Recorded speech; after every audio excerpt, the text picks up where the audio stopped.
سلام، من کیانم. میخوایم با هم یکم یوگا کنیم. اول یکم گرم میکنیم و بعد امروز میخوام درباره تنش‌های صورت و بیشتر فک و دهان صحبت کنیم. با هم بریم. میخوایم مثل همیشه که وقتی یوگا رو میخوایم شروع کنیم و گرم کنیم به حالت بچه بشینیم. نفس عمیق. اگر توی طبیعت هستین میتونین به پیرامونتون نگاه کنین، با انرژی پیرامون هماهنگ بشیم، دستمون رو به زمین متصل کنیم و بریم.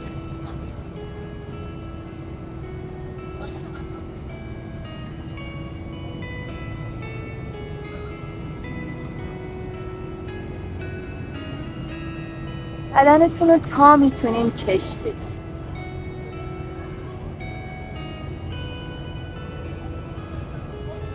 به اندازه چند نفس میتونین بدنتون رو کش بدین و بعد از حالت بچه بریم رو حالت گاو. میخوایم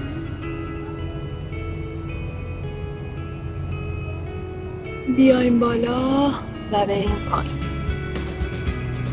تمرکزتون روی وسط ستون فقراتتون باشه. به جای دیگه ای فکر نکنید. وسط ستون فقرات رو بدین پایین، بدین. تکون دهنده موج همون وسط ستون فقراتتون یا تقریباً مرکزی ترین جای انرژیتون باشه.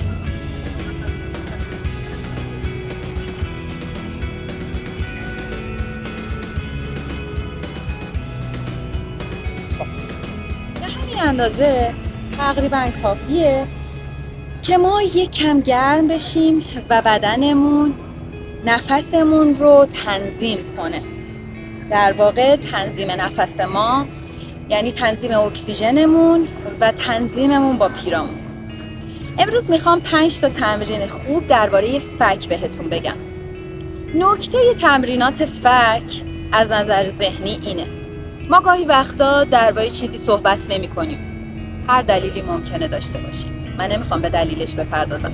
میخوام به وضعیتی بپردازم که ما بعد از اون انتخاب دوچارشیم. ممکنه دلیل منطقی داشته باشیم، فکر کنیم که الان فعلا فرصت مناسبی برای یک صحبتی نیست، ولی این صحبت انگار تا اینجا اومده و اینجا گیر کرده. طبیعتاً یه سری تناقض‌هایی که ما تو بدنمون داریم یا تو فکرمون داریم تبدیل به یه سری تنش میشن. همیشه تناقض‌ها تبدیل به یک تنش و گرفتگی یک جایی میشن. حالا ما معمولاً اینجا و مسیر صحبت دوچار یه انقباض ریزی هست. میتونین توی موقعیت‌هایی که یه مسئله درگیرتون کرده، مسئله‌ای که میخواین دربارش حرف بزنین ولی انتخابتونه که دربارش حرف نزنین، بیشتر دقت کنین و ببینین که آره واقعاً حس میکنم که گرفتگی‌ها تو مسیر در اومدن صدا هست، در اومدن یک آگاهی هست. تمرین اول که خیلی راحته، شل کردن فکه. میخوام با من انجامش بدین. اگه خونه این، اگه یه جایی هستین که کسی داره شما رو میبینه و فقط دارین این ویدیو رو میبینین، اگه میشه برین یه گوشه‌ای، این جزو اون تمرین های یه گوشه‌ای مونه که کافیه شما یه گوشه‌ای حتی توی جمع شلوغی پیدا کنین و بتونین یک کم بدنتون رو رها کنین از تنشایی که به نظرش عادی میاد. حالا میخوایم فک رو با هم شل کنیم.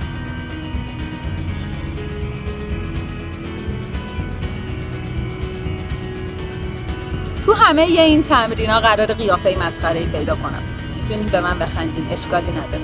حتی اگه به قیافه مسخره خودتونم بخندین هیچ اشکالی نداره.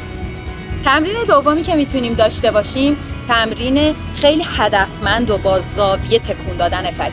مثل این. من میدم جلو و شما از کنار میتونین ببینید. میدم جلو و عقبم میدم، ولی تو همین حرکت پایین بالا.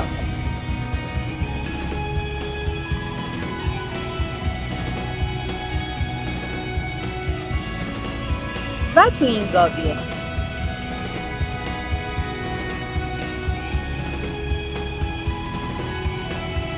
دوستان حواستون باشه اگر یه جایی احساس کردین دردی داشتین، یه جایی سوزشی داشتین، فشار رو کم کنین. گاهی وقتا آدم توی رهایی از تنش هیجان زده میشه، مثل رقصیدن با یه آهنگی که خیلی دوست داریم و بدنمون شروع میکنه آزاد کردن. البته گاهی وقتا با آهنگایی که تا حالا نشنیدیم هم یه اتفاق میفته، یعنی بدنمون علاقه داره به اون رهایی از تنشه. یهو میگیم ای چه آهنگ باحالی، من بار اول دارم میشنوم ولی خوشم اومده، و تو این رهایی از تنش بعدش میگیم آخ مچ پام گرفت یا پهلوم گرفت، نتونستم تنفسمو کنترل کنم.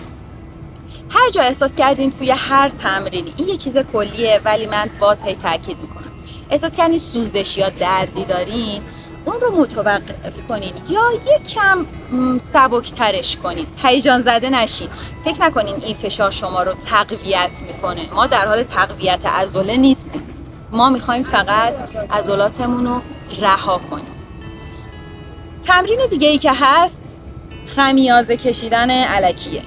فکر کنین که میخواین خمیازه بکشین ولی الکی.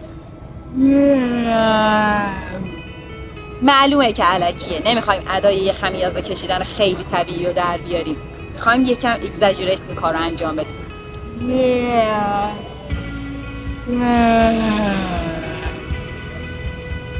میرم سراغ تمرین بعدی سریعتر.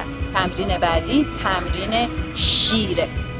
منظورمون شکل صورت شیره وقتی که میخواد یه قرشی بکنه. همیشه دیدین مخصوصا اول چی بود؟ شما برای من بنویسین که اول چه کارتونایی میدیدین که شیر خودشو تکون میده. یه شیر طبیعی میاد و اینجوری ما شروع میکنیم این عضلات پشت کتفمونم تنششو آزاد میکنه. همینجوری اینجوری هم که دست بذاری نگار باید بگین سلام چطوری، اینجوری هم تنشو آزاد میشه. میفهمین درباره چی دارم صحبت میکنم. حالا شیر رو با هم بریم.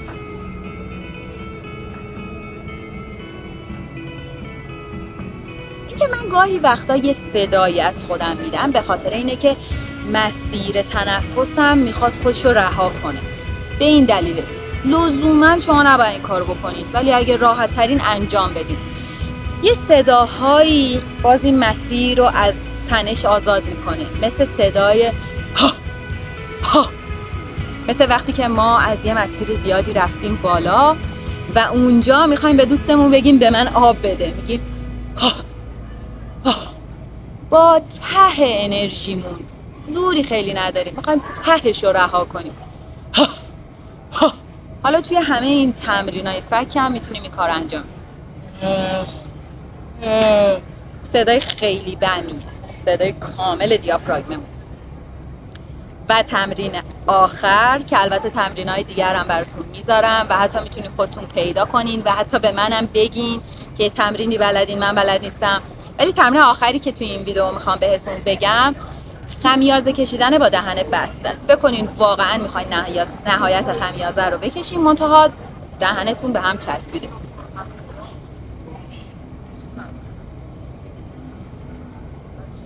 بچه‌ها توی این تمرینات چیزی که خیلی توجهتون رو جلب میکنه اینه که چقدر اکسیژن زیادی میدین. اینجاها که آزاد میشه، حتی با ماساژهای کم اینجا بالای 4 انگشت بالای ناف، روی خود ناف و دقیقاً وسط سینه، احساس میکنی که جا باز شد. مثل الان نفس من که متوجه میشه جا باز شد برای تنفس عمیق. تنفس عمیق چیه؟ بهتون میگم.